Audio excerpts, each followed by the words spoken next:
Test.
This is not updated since the last time I was here.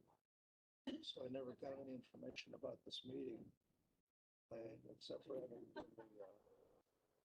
county website. For some reason it's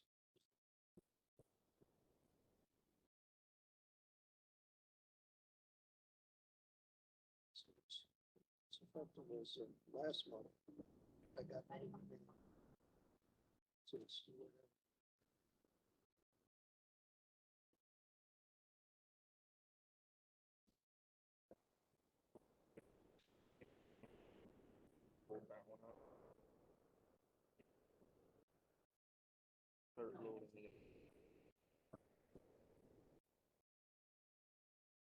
because I tried to do that, didn't work.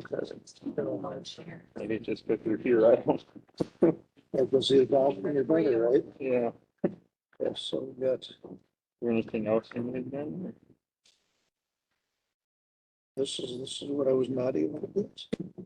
Your magic fingers did the trick. Unbelievable, thank you. Yep.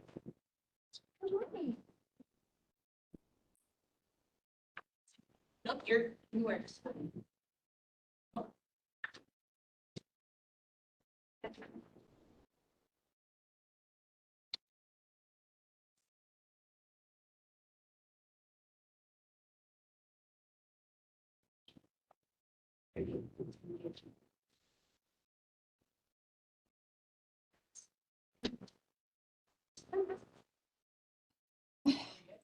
This meeting of the Health and Human Services and Veterans Standing Committee to order.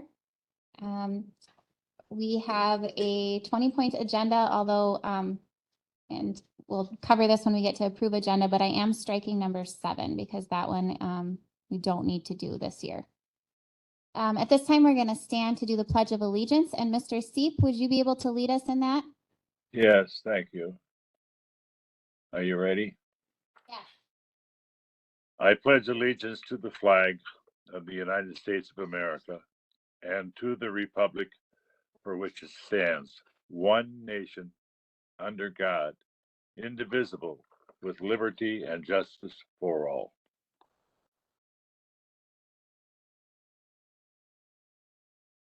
Thank you, Mr. Seep. All You're right, do we have proof of notification? Okay. So number 4, I would need a motion then to approve our agenda with number 7 stricken. Yes, Gary Severson will move.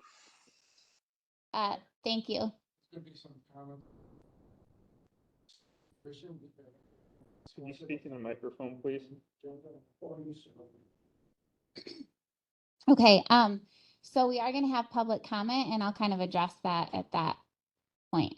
So that's in like 2 agenda items here. So we can't discuss it.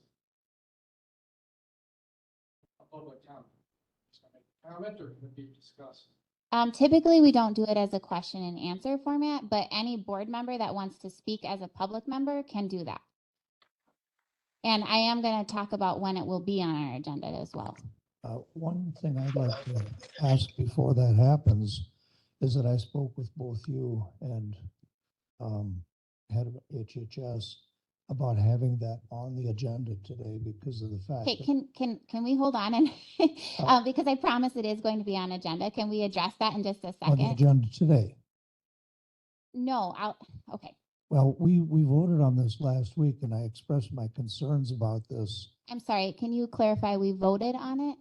We voted on the fact that we were going to go to the Mazomanie.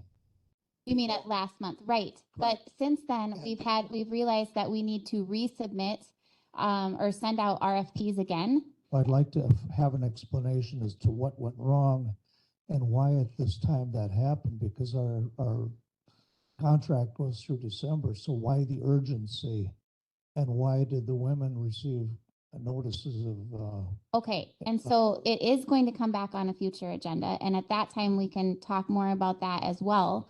When I spoke, But the reason why, I know, and I thought that it was going to be on this agenda, but that was before we realized that we had to send out more requests for proposals. So since that what we voted on last time didn't count, I mean, we're making it not count now. okay, because now how is that going to be reflected? Because on the record, we voted to go with Mazomanie, but now that's null and void.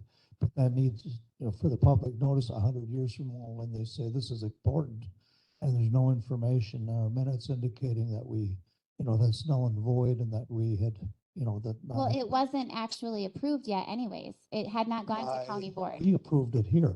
We approved to send it on to county board.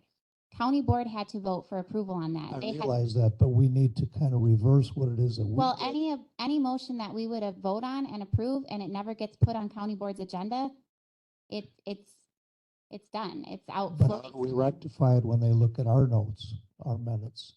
Well, it was going to come back for an actual contract. That wasn't the contract.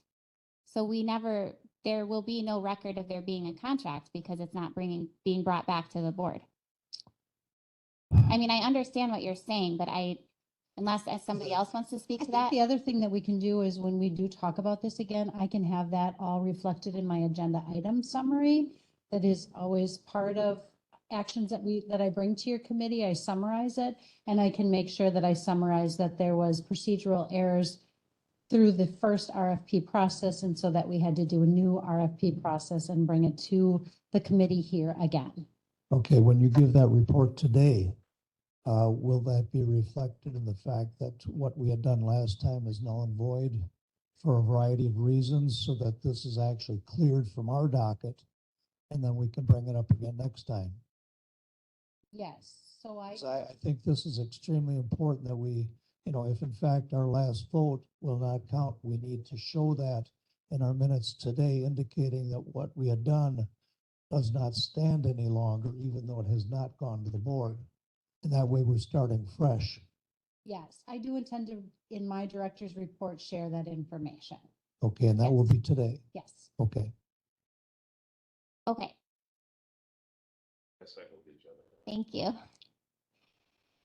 Do we need any further discussion on that? Can we vote? Okay. All those in favor of our now 19-point agenda, please say aye. Aye. Aye. Any opposed? Okay, so that takes us to approving the previous meeting minutes. Were there any changes or amendments anybody wanted to make? Otherwise, I would ask for a motion for that.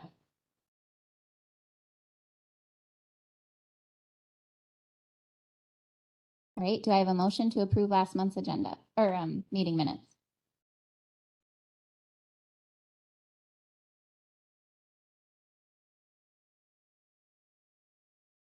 I so move. Okay, do I have a second? I'll second Casey Everson. Thank you. Can we vote on this? All those in favor, please say aye. Aye. Any opposed? Okay. All right, so that takes us to number 6, public comment. So any of the public that are wanting to speak, and that includes if you guys from the board would like to speak as a public member, we are asking that people sign in so we can see who's speaking. And then we'll go from that list to allow you guys to speak. I appreciate you guys coming and being willing to share. So as we've already alluded to, I'm just going to clarify a couple of things because I think most of you are here in regards to the food service situation. So it is not on our agenda this month, and that is because, as we've been saying, and Tricia had mentioned, that the procedural error meant that we had to redo what we did last month, which was redo sending out the RFPs, redo any bids coming in. And so that's still in the process, so it's not actually on our agenda, but it will be on a future agenda. The other things I guess I would say is that typically this isn't considered a question and answer process. It's a time for you guys to share what's on your mind, and then we will take that into consideration when it does affect. So if it comes back to our agenda, we'll certainly take in any public comment into consideration. And if you do have something that pertains to what is on our agenda this month, if we get to that agenda item and we can answer questions, we would be happy to do that as well. Typically, I ask for people to take about 2 minutes or so per person to share, and I think that's it. So can we have the list of? Or I can go through that.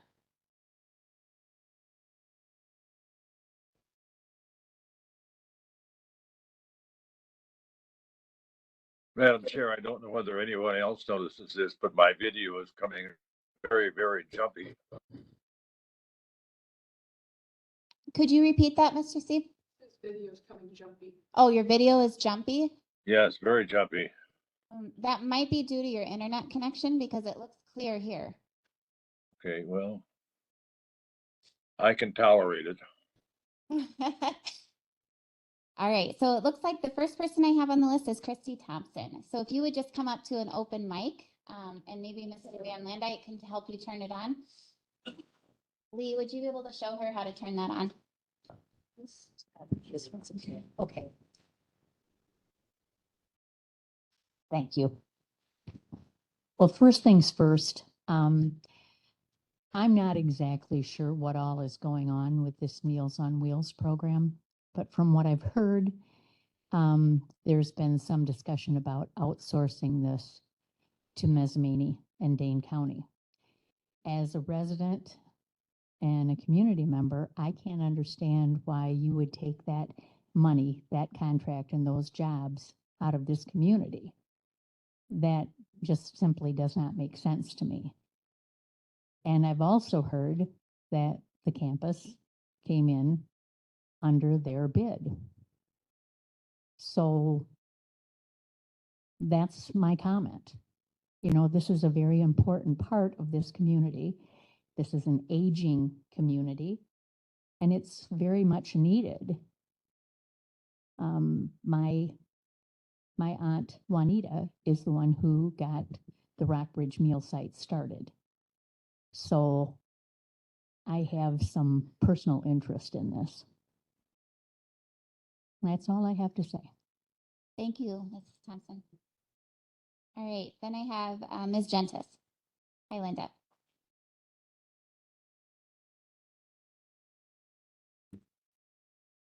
I'd like to share 3 things this morning. And I'm not going to reiterate everything. I've already sent you a letter with some of my opinions that was my public comment in particular. Do you want me to read that? No, I don't. I do have your copy. Yeah, no, I don't think so. I mean, you could do that at another meeting, or I don't think you need to take the time today because I'm hoping everybody read it. I'm just going to highlight something. One thing is, and they mentioned earlier, somebody, I, understand that there was some conflict and we all have problems with getting things legally done correctly.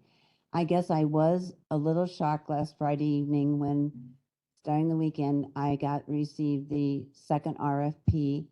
I just assumed that since the first one wasn't, that there was no, I don't know what the reason is now that you're sending out a second RFP when you have a contract through December, and when you know that the campus is open and that we're booking all sorts of things at the campus. So I just was a little shocked by that, and I would like some sort of explanation of why a second RFP would be sent out.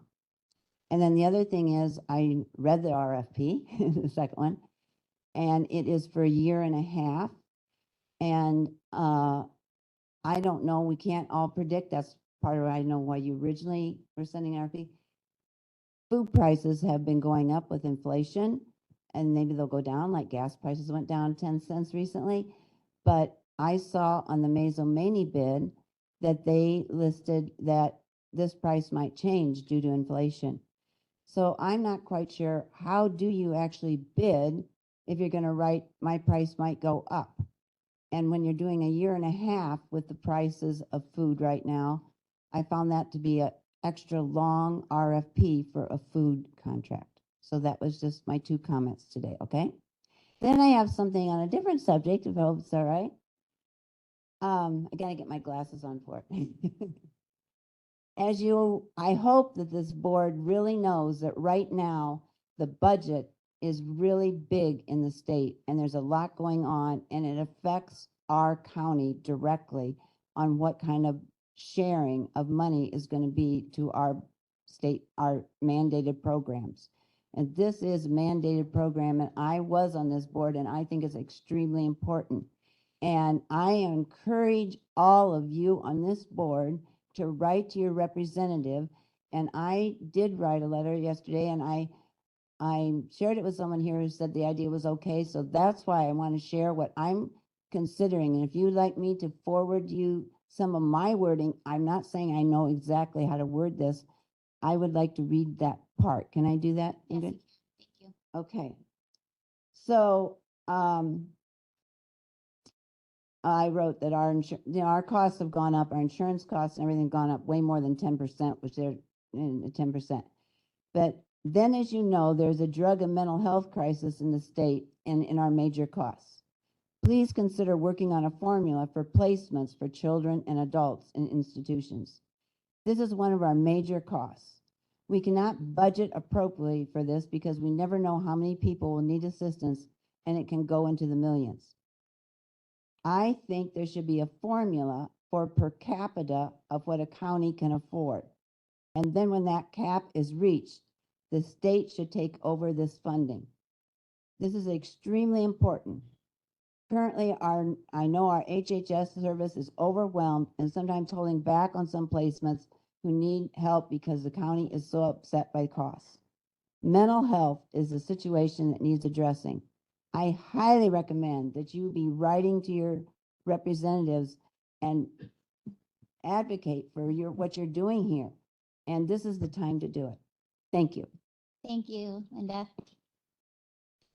All right, Stephanie, you're signed in here. Did you want to speak at all, or Mr.? No, okay, thank you. I do have one letter that I. Yes, Could I just make a comment? of course you can. I would just like to caution the elected officials. There certainly, as an individual and as a citizen, there is nothing wrong with sending letters to our decision makers at the state level. That is very appropriate to do that. The thing I would caution you about, though, is that if you're sending that type of communication, whether it's an email or in the form of a letter, if you're signing it as a county board supervisor and it's your personal opinion and not an official action that the board has taken, you need to be careful, because that has happened to other governmental entities in the state, that a legislator, governor, whoever will see the communication, and if they see, oh, this county board supervisor sent that, then they take that as the official position of the county board. And again, that's the only thing I want to caution you, that if you do those types of communication and it is not the official position of the county, then make sure that you state that as your own opinion. And I didn't see the letter, so. Yeah. Thank you, Mr. Hochmer. I did receive an email from another citizen who asked that this would be read if he was not here. So this is from John Poole, and it says, committee members and county board supervisors, I write in support of Richland County Food Service and its contract for providing the senior nutrition program meals in the county. It is my understanding that Richland County Food Service has had this contract since 1984 and has an exemplary record of meeting, if not exceeding, contract guidelines. I also know the staff members of the food service operation are more than willing to work with all involved to make sure the quality, quantity, and delivery of meals in this important program are top-notch. I do not at all understand why a Richland County Board Committee would want to award a contract to an out-of-county organization when it has its own successful operation providing the service. The operation I refer to is known as Richland County Food Service, with emphasis on Richland County. It is also beyond my comprehension to understand why the contract would have been initially offered to the Dane County vendor when the local bidder offered meals at a lower cost. Again, why would Richland County want to disenfranchise a Richland County board operation and eliminate Richland County jobs in favor of Dane County? The campus will still be operating, albeit not in the manner we've seen in the past. But UW System has committed to keeping facilities operational, hiring maintenance, hiring an IT/advisor, and paying utilities. So if there were concerns the campus would be 100% closed come June 30th, please put those concerns to rest. I urge committee members to approach the rebidding process with open minds and to embrace the notion of a quality Richland County entity providing a quality food program to residents of Richland County. If we are not in support of each other in this county, there is something wrong with us. John Poole, Richland County citizen. Okay. One last call if there's any board members or committee members that would like to make a public comment. If not, we'll move on. Yes, Don C. Yes, Madam Chair. What was the primary reason for this decision to move or to send out RFPs and move away from our county, our UW kitchen? What was the reason for that? Was there some concern about the ability to continue using that, or what was the reason? So because this is not typically question and answer, I'm going to defer to Director Clements if she would like to answer. I know that we were going to address that more when it comes back on the agenda, but if she wants to answer right now, she's Okay, if you have it later on the agenda, that's fine. Well, it's not on this agenda, as I mentioned before, although she said she was going to address a little bit in your director's report. Did you want to say anything right now? You don't have to. I think the biggest reason we initiated this, and this was at the directive of Administrator Langrick, was the instability with the campus, not knowing what was going to happen. And this is a program that we are mandated to provide, and we need to ensure that we have a provider. Yes, I understand that, Madam Chair. And so now, in view of the fact that the university has committed to maintaining and paying for the utilities, it seems to obviate the reason for changing our current system. Okay, so one thing I do want to comment on this is, as committee members, we have the ability to vote on this matter when it comes to us and a board agenda, but I don't believe that it's our responsibility to dictate to Tricia or the nutrition program what they do as far as soliciting bids and those kinds of things. She's been in discussion with the administrator. She's been in discussion with the nutrition advisor. You know, I think we need to step back and let them do their job. And if it comes to our committee and then we decide this was not the action that we wanted to take, that's in our purview to then decide at that time. That would be my stance on it. All right. And I know that she will be talking about that when it does come back to our agenda. May I ask a question, please? Yes. Also for Tricia, we've had this service since 2013. Have we ever put out contracts, or has this been a continuous contract since that time? It's been continuous. We're actually mandated to do it every 5 years, so we have not been in compliance. But it has been a continuous contract. And if in fact they've been reliable and consistent, why would we put out a contract and negate what it is that we've had? And I guess I'm going to defer to what Ingrid said, and that these are things that we definitely can talk about next month. That's information that I can present, and it can be discussed next month, and the committee can make the decision what our next steps will be. Thank you. All right, so I'm going to move us on to number 8, which is the 2023 VSO budget summary. Ms. Knack. Good morning. The budget summary has been uploaded into the committee file. If anyone has any questions, as I said last month, that we had to purchase a new printer at the last minute. Thanks to the MIS department, they got us a good deal, but there was still toner, brand new toner, cartridges and such that that had to be purchased. So that was an unexpected item on the budget, and it's reflected this month as it happened last month. Do you know what the name of it is on the budget? The line Under the item? expenses, it's can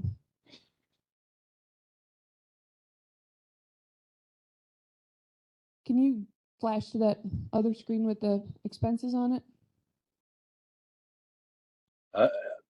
Are you taking questions? Yes, Mr. C, but one moment. She's trying to look at the budget to answer my question, and then we'll go to yours. There were three documents, I think, that were your budget. The first one is, Yeah, I was just looking at the disbursement history, okay, that's the first one then. the conference yeah, fees. it's gone. Yep. So it did come out of last month's. I apologize. Okay, so it's not on this one? Right. Don, you had a question? Yes, when you get to the project expenditures, the budget reflects I think $300 and $900 for respectively for per diems and mileage. And it was indicated to the chair when we're discussing this budget back some months ago, you stated that you would be removing those, that they were there in error because of the fact that there are no longer expenses associated with the commissioners. So why is it still there?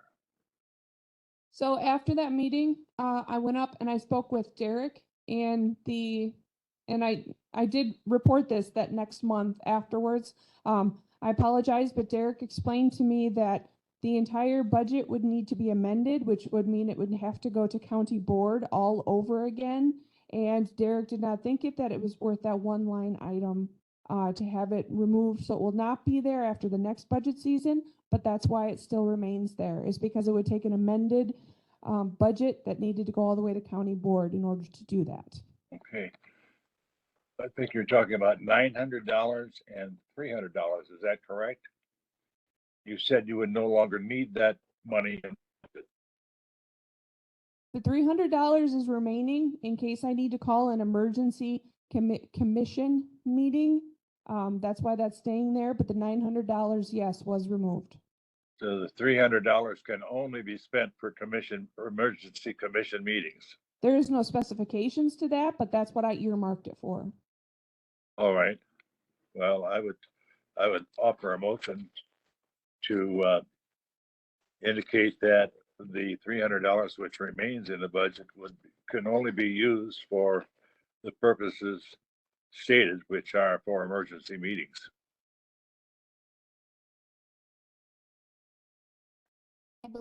I think we've addressed this at previous meetings. We have, correct. So I don't think it needs a motion, Mr. Seep, unless you're very committed to that idea. Well, I think if it's used for any other purpose, the CVSO would have to come back to the committee to ask. Well, we're already monitoring her budget, so if she were utilizing that money for anything, it would have to be taken out of that line item. And so then we would know. Yes, but it cannot be taken out of the line item without the permission of the higher authority. Mr. Department Seep, head cannot arbitrarily and arrogate to herself the ability to move things around from one line to another. And that's not what's happening. And I think that we can trust that she's going to do what is listed in the budget to do. It's been earmarked. Okay, trust but verify. Are there any other questions from committee members? Okay, that would move us to the administrative report from Ms. Knock. Everything has been going well in the office. We're still continuing with our review.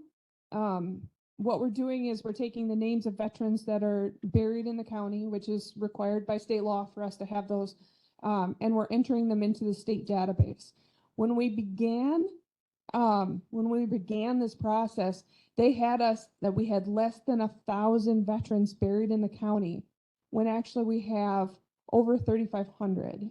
So every single one of those names we're having to input after we verify that they're buried here, after we verified their service. And so it's been a slow process. I'd say we're on stage 4 of the overall office review, but that 4th stage, I'd say we're probably about 10% complete. It's long, but it's definitely worth it. But besides that office review, we're handing out flags for Memorial Day, which we're also confirming and verifying new veterans that are coming in that are buried to the county that we weren't previously notified by. We also at this time get a lot of township communication, cemeteries that aren't being taken care of, lawnmower accidents, things that need to be replaced, things that were stolen over the winter, such as bronze plaques. This is kind of that time of the year when between now and Memorial Day is usually pretty busy. We've received approximately 100, we've probably got 1,500 flags in for the 3,000 that we need. So they're still coming in through the mail. That's about it. Okay, thank you. Do any committee members have any questions or comments on her report? What is the predicates this review? As a department head, it falls under state statutes, the care of graves. And that's why I have chosen to do this. It's because what my office needs, as well as the state database. What is the statute number? I've never heard of this review before. The review is my choice to make sure that we are taking care of the care of graves. That's under the state statutes, chapter 45. Care of graves. I understand care of graves is under the state statutes. The review is not. That is my decision as a department head to best my office. See, did you discuss that with the chair or the administrator? Or did you do it on your own? This was my decision based on what I saw needed to be done for the county, for my office. We've been Not in your job description. Donna, I'm sorry, you have a problem with her reviewing what again? My concern is whether she's just arbitrarily making up work that is not required by statute or by her job description. Well, a lot of times job descriptions can't list every single thing that you might do in order to fulfill the job. Be a task analysis.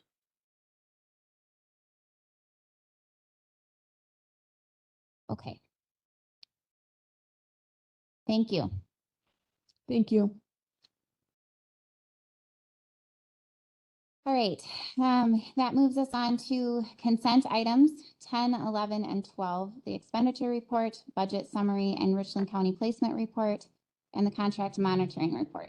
Since these are consent items, if any of the committee members have questions, we can take those. Otherwise, we'll move on to 13, or if anybody from, like Stephanie, did you have any comments that you wanted to make on any of those?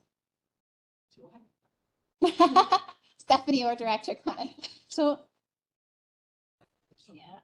yeah, the only thing is our placement expenses have been up for the first quarter. We had one high cost placement, and we had one individual in Winnebago for quite a long period of time. And so we're hoping that that'll level off as the year goes on.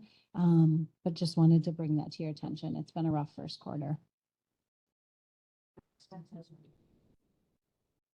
Yeah. So I do remember we had mentioned not having you guys have to put in the number, the comparison. And I think we talked about doing it, what, quarterly? So would this be the month that it would, okay. Yes. That's what I assumed. There should be a button on the bottom.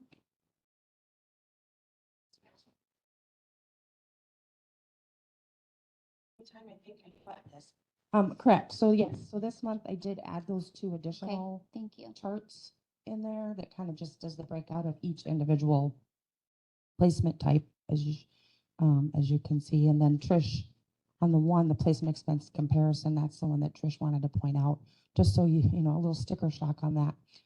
So when you see our end of year projection, again, it's really early in the year and there's going to be lots of changes in that funds throughout the year.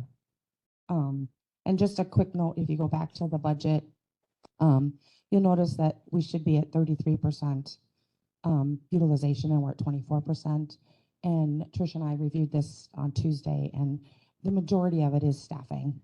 You know, with we didn't replace Angie's position. Public health, as you know, is just one show of one right now instead of three. So there's things like that. That's the biggest reason for the lower expenses so far this year. Great. Thank you both. Any questions? Okay, we'll move on to approving the amended HHS contracts. That's number 13 in your packet. And it looks like, are we going to have a couple separate motions? Two different, okay. Oh, let me see.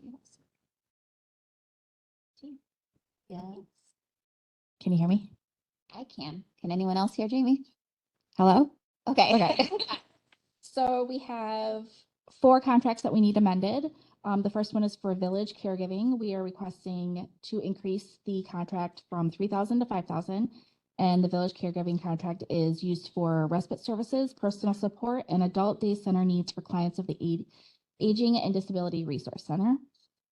The next one is for Christian Servants Home Care. We are requesting that contract to go up to 30,000 from the original of 11. We use Christian Servants Home Care for daily living skills training, respite services, and personal support for children and families enrolled in our CLTS program. The next one is for Premier Financial Management Services. We use them for financial management services for children and families also enrolled in our CLTS program. That contract will go to 180,000 from 100,000. And the last amendment would be for the Impact Community Planning Group. This one's a little different. We're not requesting additional funds for this contract, but we are asking that the contract be extended till the end of May. And any funds that were not used for 2022 and 2023 will be given to that contract provider as stated in our contract.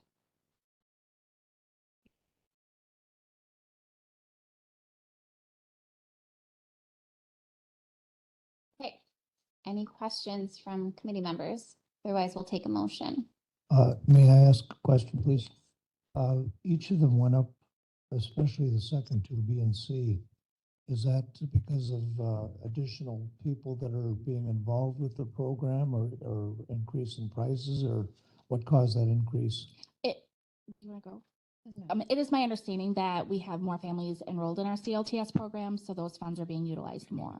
Okay. And then the last one, when you're speaking of May, that is this month or next year? The end of this month, 2023 May.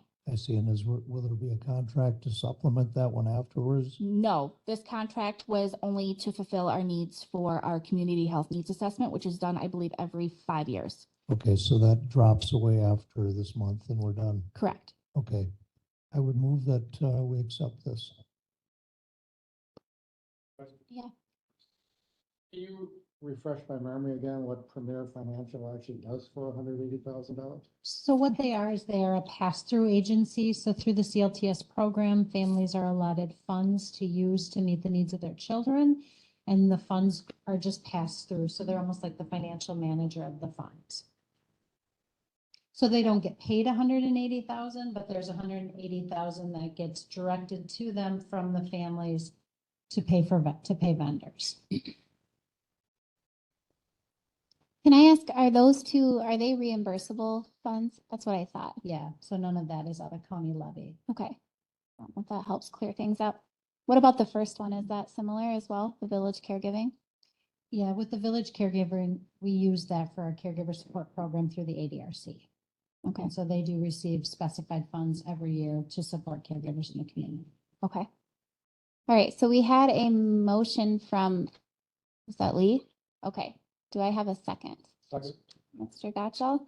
All those in favor, please say aye. Aye. Aye. Any opposed? Okay, that takes us to number 14, which would be the bottom two on that sheet. Yep. So we have two new contracts that we are requesting. The first one is the Change Group. We are requesting $25,000 to go on a contract with them to provide daily living skills training, family and unpaid caregiver support services, and monitoring of children and families enrolled in our CLTS program. And the last one is for Driftless Area Inc., or also known as the Task Fairy, who provides in-home chores, errands, movie, and organizational services to clients of our Aging and Disability Resource Center. And we're asking for a contract of $2,000 for that. And those, again, just so that people are aware, those are both reimbursable as well? Yes. Okay. All right, questions from our committee members? And I have a motion to approve those two contracts. So moved. Motion by Mr. Gotchall. Do I have a second? Second. And Mr. Barris. All those in favor, please say aye. Aye. Aye. Any opposed? Kind of wish I could hire a task fairy. Sounds pretty awesome. All right. Number 15, approve the application and acceptance of United Givers Grant. So this is something that's my understanding that has been applied for several years. And it benefits the ADRC clientele and the Children and Youth Services. With the ADRC, it is used to support individuals in the community when there are other program funds that are not able to be utilized. And for the Children and Youth Services, it's for emergency funding for those who take placements of youth, kind of if they need something right at that moment, diapers, formula, whatever it may be, we utilize those funds. So we're just asking the approval to apply for this grant and accept the funds. Move. Thank you, Dr. Barris. Do I have a second? Mr. Van Landite. All right, any questions or discussion? How much is the grant? It's typically, we generally receive up to, it sounds like it's almost $1,300 a year. Thank you. Thank you. All right, all those in favor, please say aye. Aye. Aye. Any opposed? Okay. Number 16, discuss the staffing needs of the public health unit. I just wanted to bring it to the committee's attention, kind of what we've been have going on in the public health unit. It's typically a unit of 4. We are down to a unit of 1. One of the staff went from the public health unit to the ADRC, so it should be a unit of 3. That was the nutrition coordinator. Typically for public health services, we have our public health officer / manager and 2 nurses. Brandy Anderson has accepted the position of the public health officer / manager pending the approval of the state and the county board. So we're waiting on the state approval right now. Hopefully that'll all be taken care of in June. But as far as the 2 nurses positions, we have had no luck in filling that. We did receive, we received 3 applications. 1 declined to interview because they wanted to stay closer to where they live. 1 just declined the interview. We're not quite sure why. We did reach back out to find out why, and she hasn't responded, and we're not gonna bug. And the 3rd one did interview and said due to the wages, they can't take it. I also had somebody else reach out to me and indicate would love to do this, but the wages are not comparable at all for nursing. And so I guess I'm coming to the committee to say we have some options, but want to give committee or get some committee input. So one of the things, and I had the list in there, that's the attachment 1. We met with Joe Larson from the state. He is our contact person for public health. He just said some things that counties are doing is really advertising the flexibility and other benefits beyond wages when we list this. So really to talk about flex work schedule, no nights, no weekends. Some suggested possibly a shortened work week to maybe have a 35-hour work week versus a 40-hour work week. That is something that we're able to do in there. Another option is to contract, see my writing. The third item would be to contract out of with agencies. That would be anywhere from $55 to $80 an hour. So I don't think that is a reasonable option at all. One option would be to look into creating one of the nurse positions to be a public health specialist. So that is something that I know Crawford County is doing at this point in time. With that position, they can do other duties like some of the environmental health investigations, community education, some communicable disease tracing. They could oversee our community health needs assessment and the enforcement of the CHIP, and also some possible health promotion. So that is something we could look at. The last thing is really just to look into increasing the pay. And I did list in there kind of where we fall versus where other public health departments fall, and also where Pine Valley falls. So I guess I'm looking from the committee for ideas on what do we do? What should our next steps be to work to fill the public health unit? Right now, we have Brandy doing it on her own. We do have MOUs with Vernon County and with Iowa County, but both of them have indicated it's going to be short term, that they can't provide long-term support for us. And even with that added support, if they're too busy, they have the right in our MOU to decline to assist us.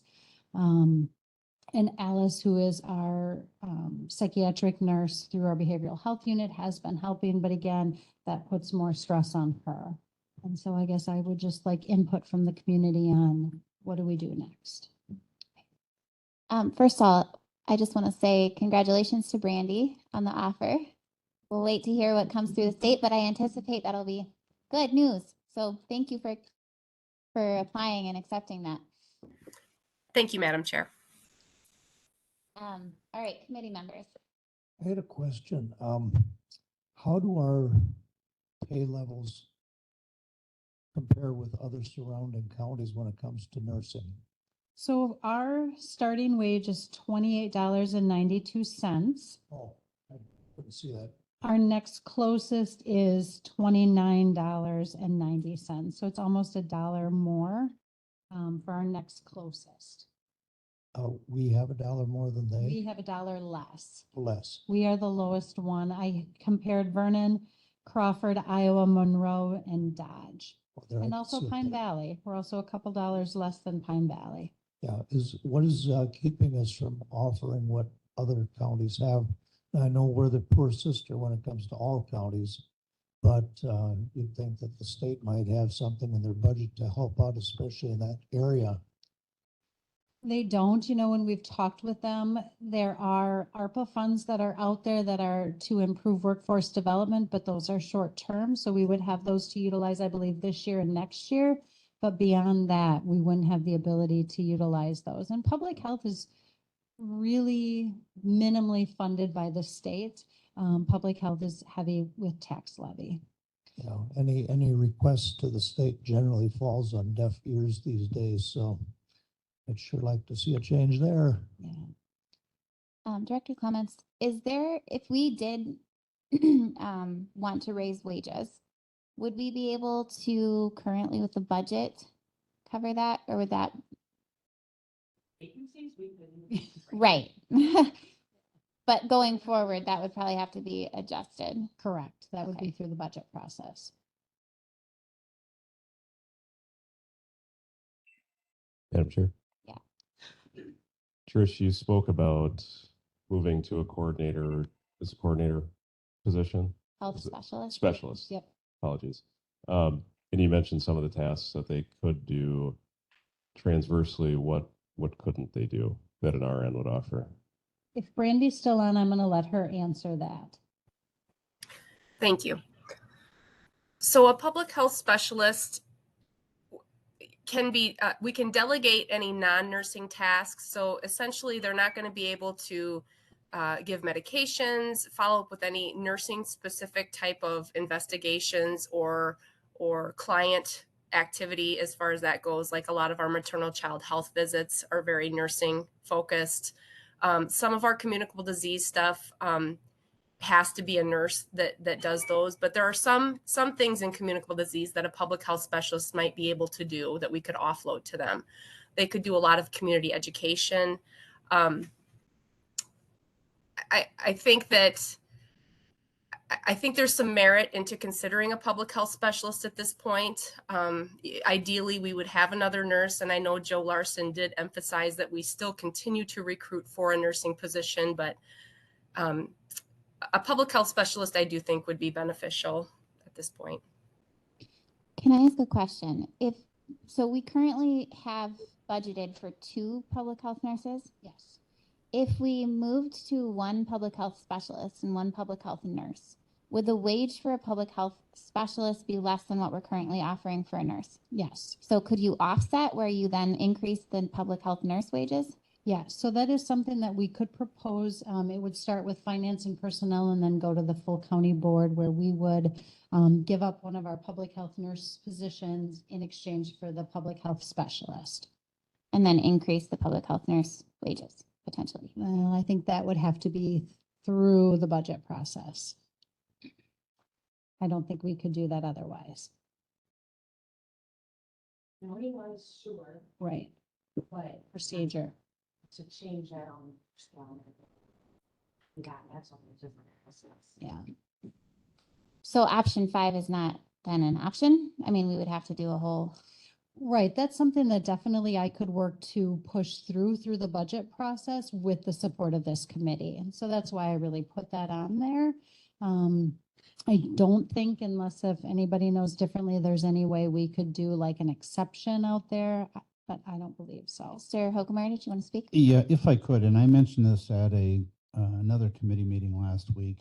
The number one issue that I'm hearing countywide is the pay scale and the compensation plan that is somewhat outdated and is not really being followed.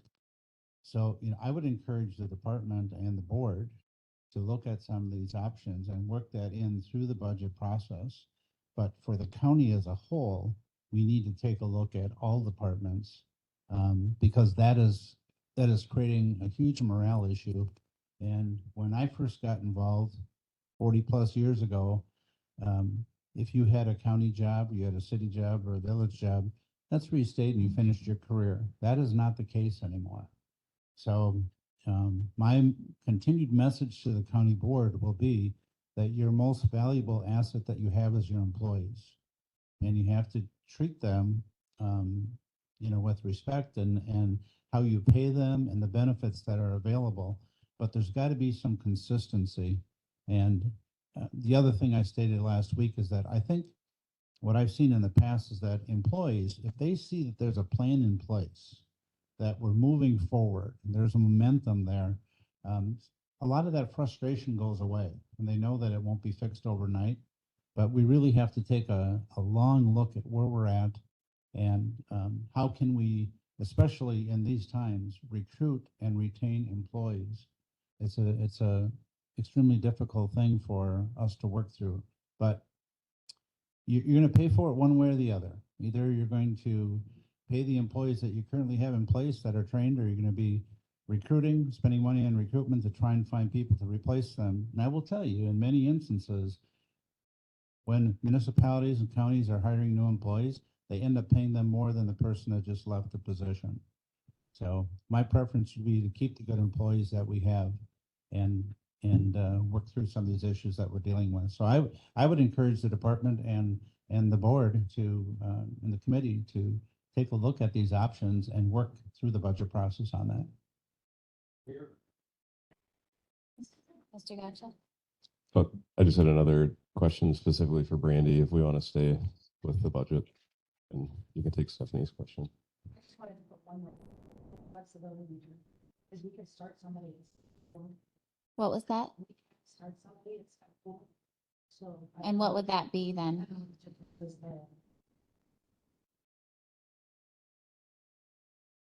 The hard thing that I have with starting somebody at step 4 is they never move. Right. So that's where they're at. And so, I mean, I think if we did that, we'd have to still move through the budget process with trying.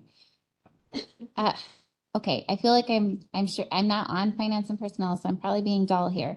But there's no way to, if we're saying we could cover this by doing it the way that we would propose if we did a public health specialist and then increase the wages for a public health nurse, there's no way to do that as an, like, we couldn't do that before the next budget cycle. There's no way to.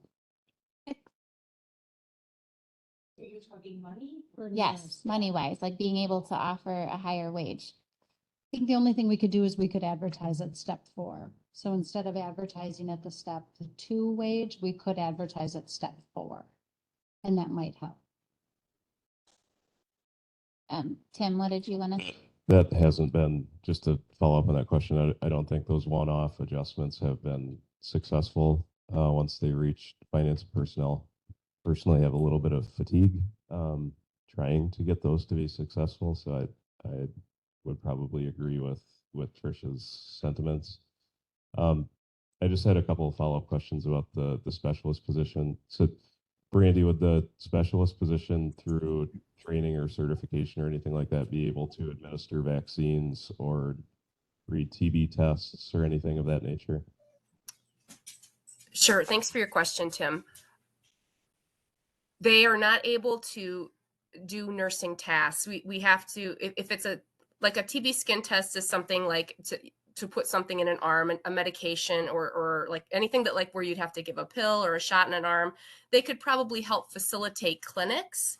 They could help with vaccine management. They could actually do inventory for us. You know, the things that do take a lot of time that go into vaccine clinics would be ideal for a public health specialist to offload. And that way the nurses could focus on those nurse specific tasks. So we really do need to have 2 nurses to run safe vaccine clinics.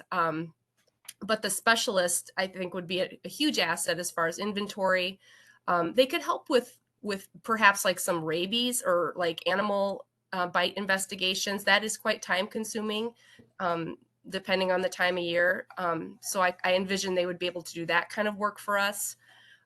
Maybe a little bit of environmental health stuff, depending on their training. And I've been speaking a lot with the Crawford County health officer, and they had to restructure their department. And they added a public health specialist, and it sounds like it's been a real benefit to them. So okay. I apologize. I do have to leave. I have a pre-approved time off request and an appointment, but I look forward to any further discussion or questions. Sure. Thanks, Brandy. Thank you. So, I mean, stated another way, this position is going to help with administrative tasks, but any potential for there's not many revenue generating activities in public health left anymore, but any potential this individual will not be able to help out with.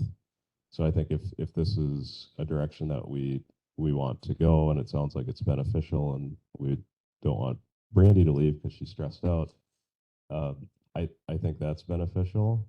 The revenue generating piece is something to consider. And then I think there's a real possibility that if we go and restructure this, one of these existing RN positions down to a specialist, you know, the likelihood that we will get that back as an RN, at which point we decide it's warranted, that would be a very difficult task, I think, based on past history. So we just all have to be really, we'd have to go into that decision with eyes wide open, I think. I think that would bring me to my question for Brandy, if you've got a second before you have to leave, is would having one public health nurse and a public health specialist, do you feel like that would be enough for your unit to cover what you need to do? And I know that's a loaded question. I'm not sure. I do know that right now we can't get nurses, and we need something. And I know, hopefully, we never encounter another pandemic like we did. I know that it's been advised that we do focus on nursing staff. I think a nurse and a public health specialist would be sufficient. I do. Okay, thank you. Yep. Perhaps an Question, approach, Madam Chair. One moment, Mr. Seep, we've got a few other hands. And then we'll get perhaps an approach we could take would be to, make a motion to indefinitely hold an RN position, or thinking that. not hire a position till some arbitrary date or something, and request a specialist position that looks like a direct impact to the budget. But if we were to, Do you think that will go over well? I think it depends on how it's worded, and how it's explained, but it would I had that thought too, be but more I kind of difficult probably. wasn't sure that would go through. Okay. Mr. Van Landijk. If I may, Linda Gentis, board member, has something to say, so I'd like to surrender my time. It's pertaining to this? That's fine. And then Mr. Seep will go to you. I know it's not popular, but I definitely think you need this nurse. And before the budget process, other people have gone and had a review of the salary thing and changed the wage. I mean, you could ask finance to have a salary review here and change that. And I think that would definitely be called for at this point, because this is really highly important. It is, but I think, as Tim alluded to, we have tried that before, correct? Maybe not in that terms. Maybe you can answer that since you're on that committee. I think it's been successful in some cases and others not. I think the question would be, we have the capacity because we have open positions, but I'm sure the first question would be like, how are we covering this in our budget? And so I think that would be the immediate hurdle that we'd have to pass. But if you do the two, I just would highly recommend being aggressive about getting the higher salary and not waiting for the budget.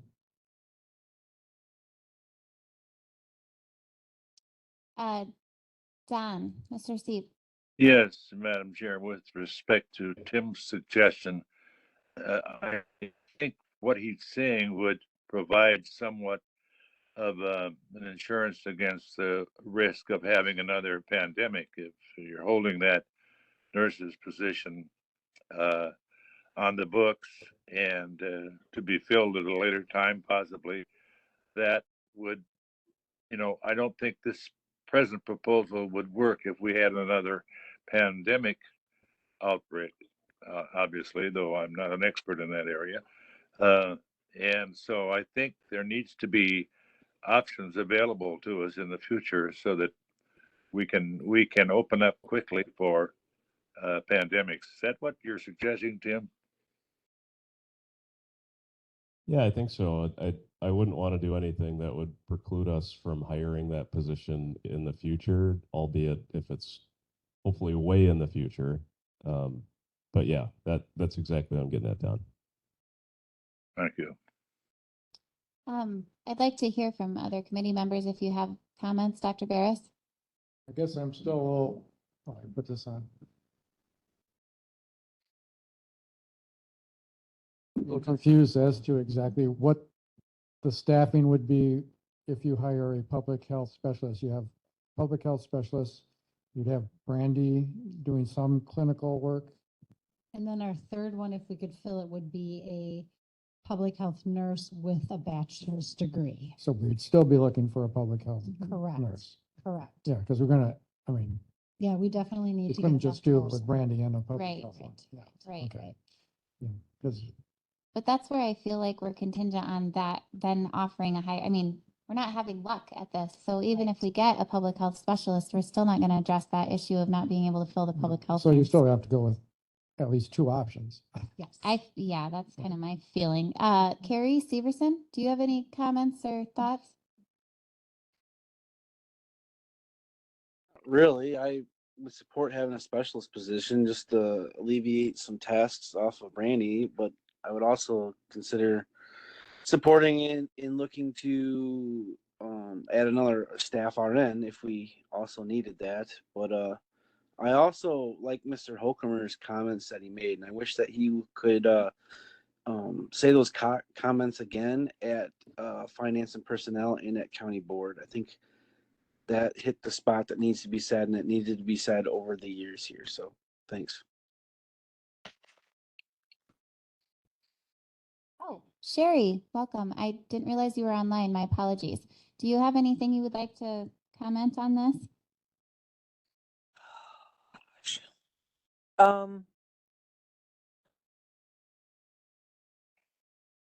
Sorry, I know had a I'm hard putting you time. on the spot. I had a hard time getting unmuted. Yeah, gosh, I understand what all you're dealing with, and a higher salary would definitely be beneficial to finding someone, I'm sure. So I'm not sure how that will go with our budget, but anyway, we definitely need that support in our area. So whatever that looks like. Thank you. So I have, oh yes, go ahead. Just one other thing. If you're gonna have a public health specialist, then what is the pay scale for that? How much are you actually saving? And are you gonna be able to actually hire somebody for that? I mean, we're having difficulty finding a nurse. You think it's gonna be any easier to hire a public health specialist? Maybe.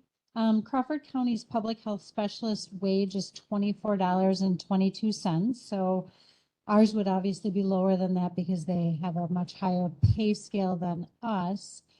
It broadens who you can hire. So like they have educators on here, they have other possible degreed positions that could do that.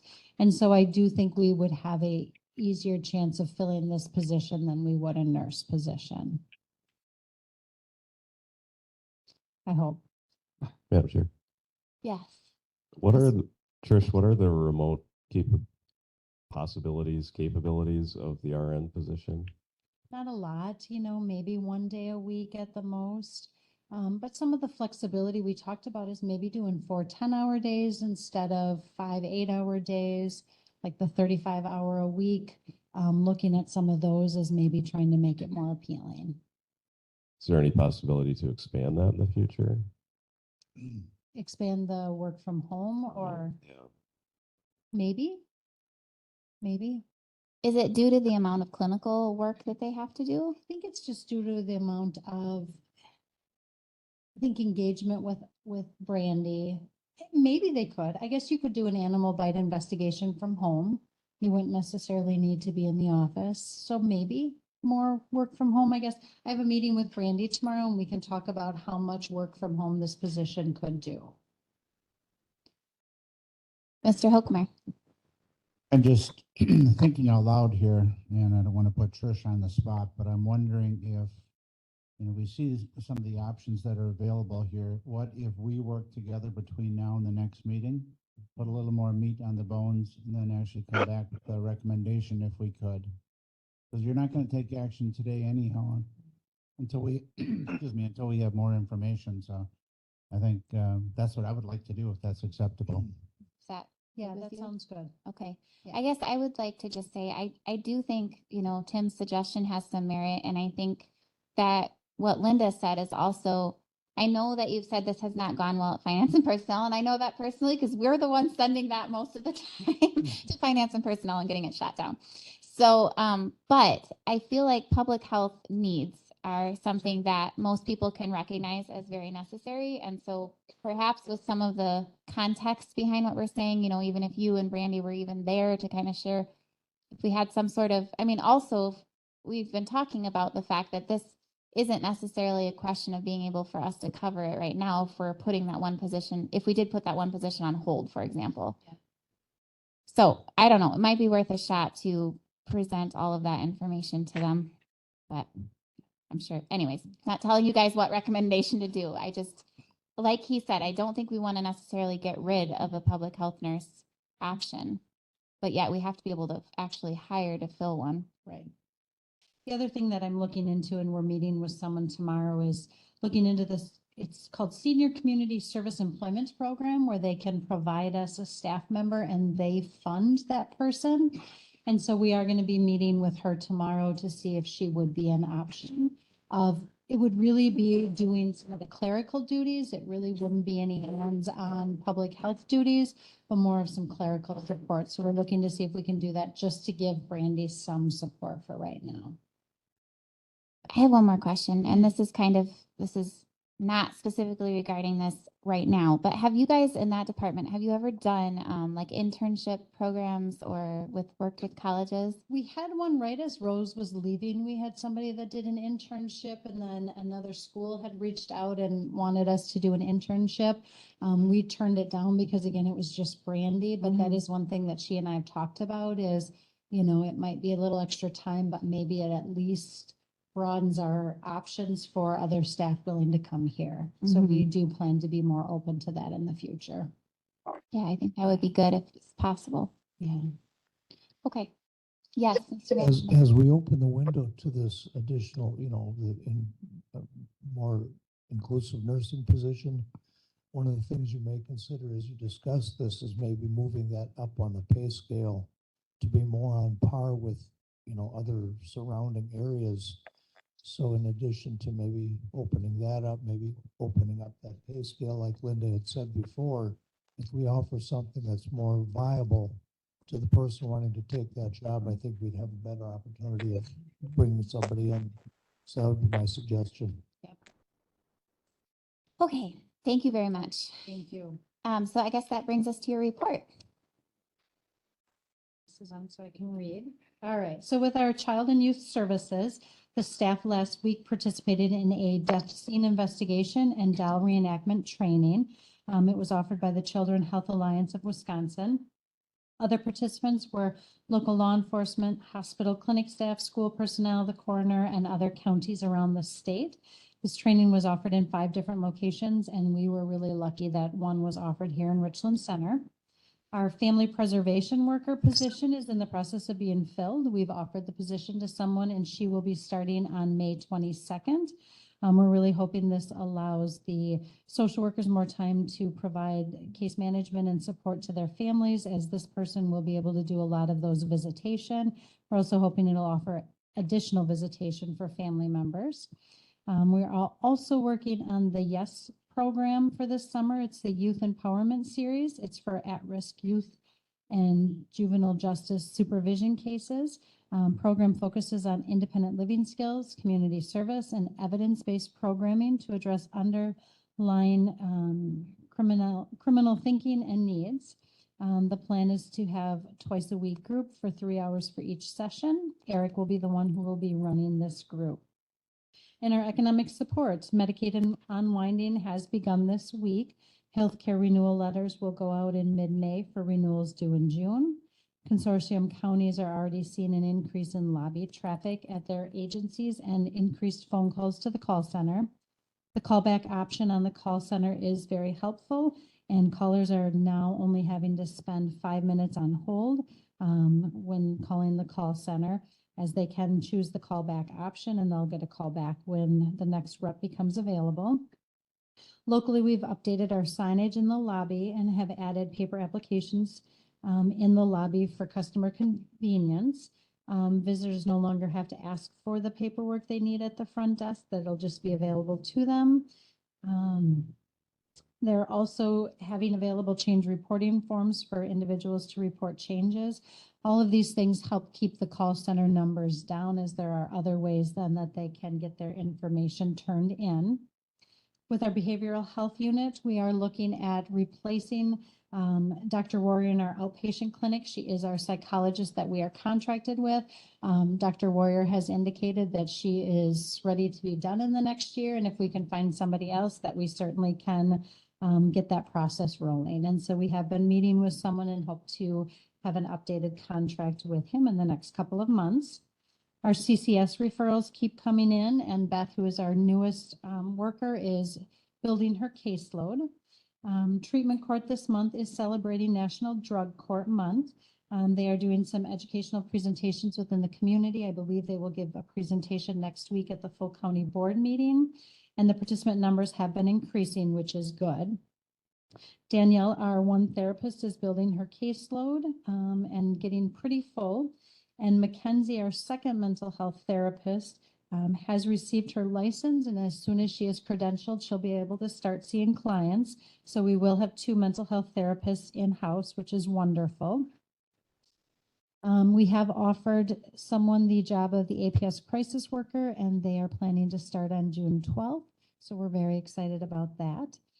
And then we've talked about this in the past, the MAT grant, which is Medication Alternative Treatment Grant, that was awarded to us, and we have been coordinating with the jail for to get that grant up and running. With the ADRC, April was Volunteer Appreciation Month. The ADRC would not be able to provide the high level of service that it does for transportation and nutrition without the dedication of the volunteers. Volunteers give their time to these essential programs and sometimes are the only person that the client sees for the day or even the week. To show our gratitude to our volunteers, the ADRC held a joint transportation and nutrition appreciation luncheon and training. Over 50 of the volunteers came to the event, and it was a time to share our thanks for the critical role they play in the health and safety of our aging and disabled community members. In the April meeting, we had let you know about the transportation program was holding their public forum to gain input for the creation of the next 5-year transportation plan. This forum was on April 18th, and there were 40 community members who attended the meeting and gave valuable input into the needs within our community related to transportation. This information that was provided to us will guide us in our writing of grants over the next 5 years. May is ADRC month and Older Americans Act month.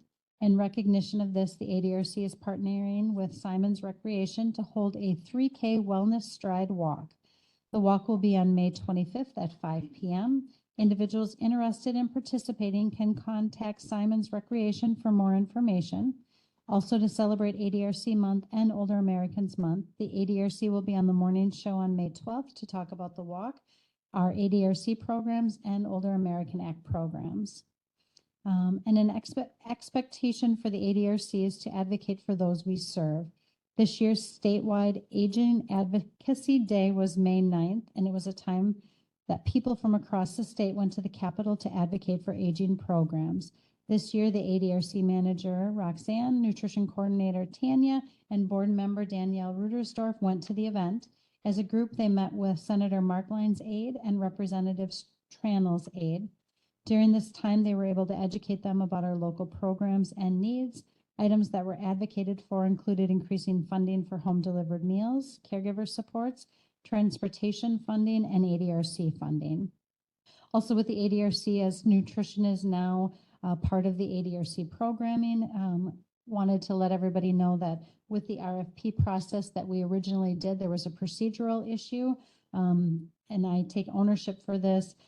They were to be opened in with the Nutrition Advisory Meeting and the Commission on Aging and Disability meeting, and it was not. They were opened up prior, so I do apologize for that, and we are in the RFP process. In our public health unit, Nurses Week is this week, and Brandy wants to acknowledge her gratitude for the help from Alice Lawrence Retrum, the RN in clinical services, for helping with public health tasks. In addition to the current work that she is doing. She's a tremendous nurse and an asset to our agency. Brandy attended part 1 of the Wisconsin New Health Officer onboarding training in Stevens Point last week. Topics included becoming familiar with Wisconsin's statutory public health mandates and requirements, the importance of working with municipalities' legal counsel, and a question and answer session with experienced health officers. There were approximately 25 new health officers or interim health officers in attendance from across the state. On April 24th, DHS released new guidance for COVID boosters. And so for now, we will no longer be using the primary series. We'll now be using the bivalent product for ages 6 months and older. Persons that are 65 years of age and older can get an additional booster at least 4 months after the initial Bivalent booster dose. Most unvaccinated individuals may receive a single dose of the bivalent vaccine rather than multiple doses of the primary vaccine.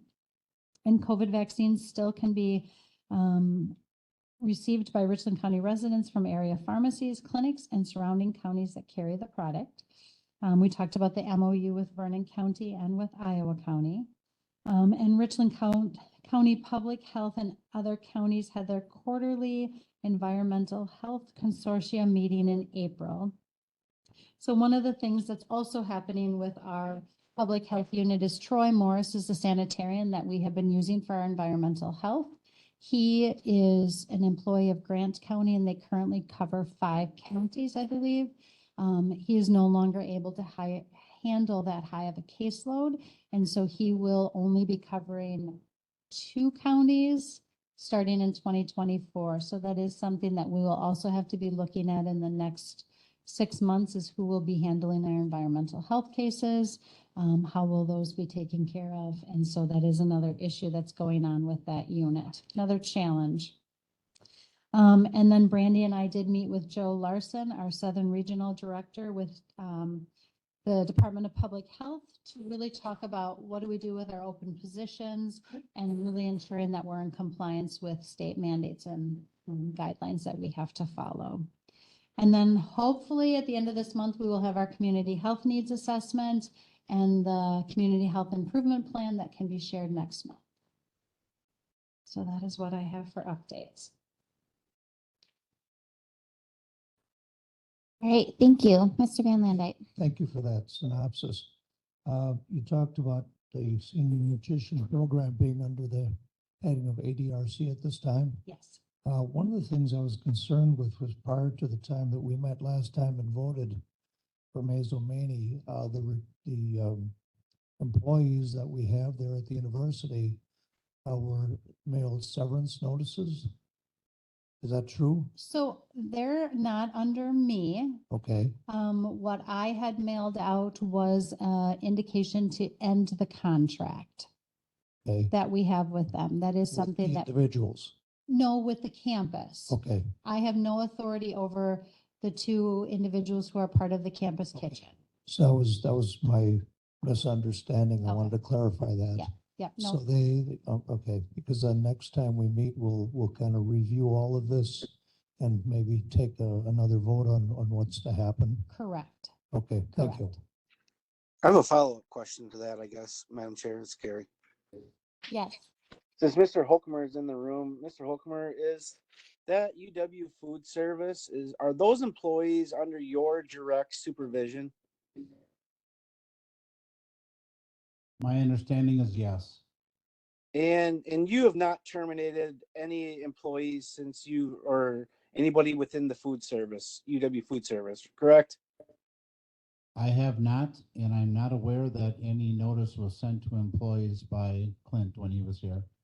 Okay, so even if we didn't have this contract, those employees would still be employed by Richland County and still would be able to work as an employee of Richland County, regardless of that contract that Health and Human Services is seeking a proposal for, correct? I would have to research that further. I'm not 100% sure.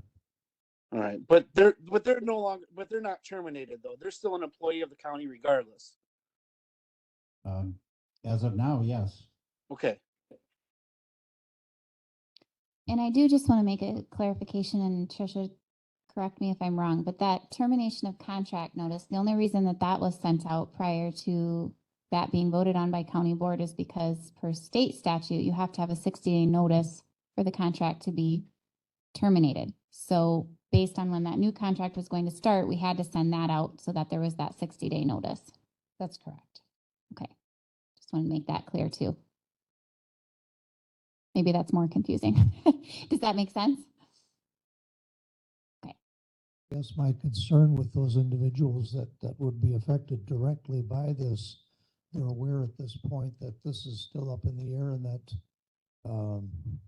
that notice is actually null and void at this time until such time that a contract is actually written.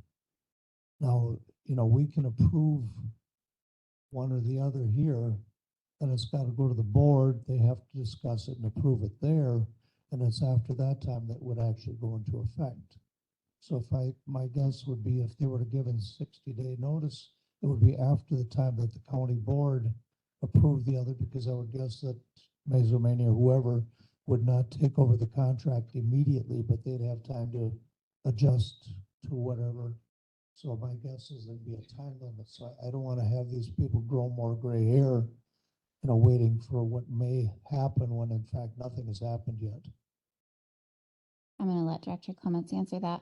So I have not withdrew the 60-day notice of the contract and the notice that the contract would be ending on July 1, because that still may be the same end result. The end result still may be that we go with a different provider for our senior nutrition program. If we withdraw that 60-day notice, our hands would be tied and we would be bumping back the start of the new contract a couple of months. Okay, when we have our next meeting, will we be meeting prior to the time that the board meets on the calendar? Yes. I don't have the Yes, calendar with me, yes. so- It's our so meeting what- is always the week or two Yeah. before the county So I board wanted to meeting. make sure that in fact we were able to vote and discuss that here prior to the time that it went there, so that we protect the individuals depending on which way we end up going at the next meeting, because the next meeting is going to tell what happens, right? I'm guessing that's. If that's the timeline, yes. Are you anticipating having that back by next meeting? Yes. Okay, Yeah. then yes. So Can I my have- guess is. Can I have Yeah, another there- clarification question? Yeah, one moment, Mr. Severson. Are you done, Mr. Van Landijk? Yes. Okay, thank you. Mr. Severson? This is my opinion. In no way, shape, or form will the employees from the UW Food Service be out of a job if this contract does get approved by Health and Human Services.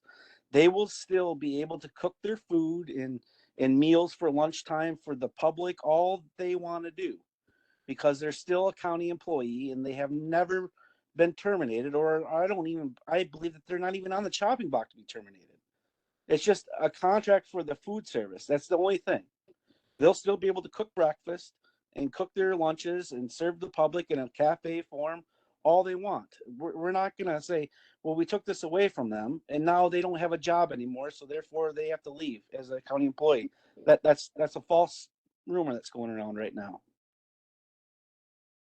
Okay, thank you for your sentiments. I do want to say, I feel like we're kind of veering off of agenda here, so we should get ourselves back onto agenda. So that takes us to distributing the Health and Human Services 2022 annual report. Am I correct in saying we're going to discuss this next month? Correct. Okay. Yes. Yeah. So it's just in the folder for you to take a look at. We did not print copies for everyone, but if you want a printed copy, please let us know and we will get you a printed copy. The tree. Yes. Yes. Okay, so see one of these ladies if you need to have a paper copy or send an email. So please review those before the next meeting. It sounds like we might have a rather full next meeting, because if we're doing this, plus what did you say we were going to look at? Nutrition and hopefully the community health needs assessment. Yes, community health needs assessment and nutrition. So please don't skip without telling me, because I do need quorum and come prepared for a little bit lengthier of a meeting. Okay, future agenda items. Do any committee members have anything they would like added to the agenda for next month? Okay, anything from you guys that needs to be, okay. All right, that takes us to adjournment then, and that'll be June 8th, 9:30. Oh, when do we have our meeting though that's often in the evening? Is that July? Or isn't that supposed to be when we do, isn't it when we go over this report? It's our public hearing meeting. It's in July. Oh, I'm getting the two things conflated. Okay, so July. All right, so it's still at 9:30 next month. Okay, can I have a motion for that adjournment? Mr. Van Landijk, and a second by Tim. All those in favor, please say aye. Aye. Opposed? Okay, thank you guys all for being here. You're welcome.